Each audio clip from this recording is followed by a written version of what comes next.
Hello, my name is Gabrielle Strich. I'm an attorney, mediator, and collaborative lawyer. And today we're going to talk about what happens if someone close to you dies. Where do you even begin to deal with that? Well, the first thing you want to check is, do they have a will? And by the way, you really need an original will. If you only have a copy, you have to go to court and argue why it should be approved by the court.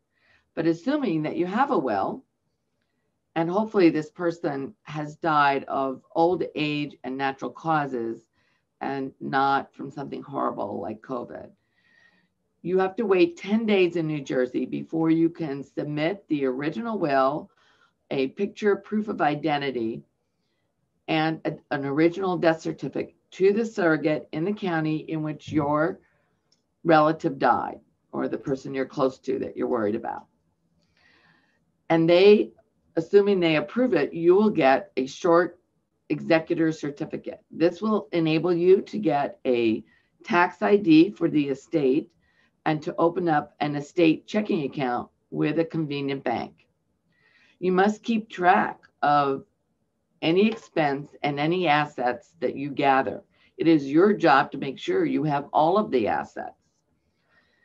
And then once you've resolved all debts and you have all the assets, you have to carefully distribute consistent with the provisions of the will. It's my recommendation that you don't distribute until you send what I call an informal accounting with a release and refund bond to each beneficiary. Once they sign it, it protects you because they are agreeing to the accounting that is attached to the refund and release bond.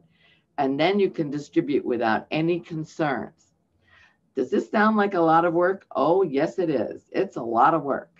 And I can help you do it all, soup to nuts, or we can just provide consultation on things like how to do the accounting. And once it's almost all done, you are entitled to get paid an executor commission as defined by statute. Well, what if there's no will?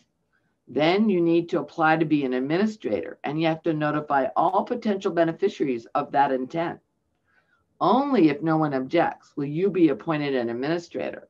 And unlike an executor, you will need to get a surety bond, and you need A-level credit to qualify for a surety bond. The estate will pay for it, but it's a high level of criteria. Then all the other things I talked about apply again. So if you don't know where to start, or you need help on the way, or you need me to do it all, call me, Gabrielle Strich, at the contact information below.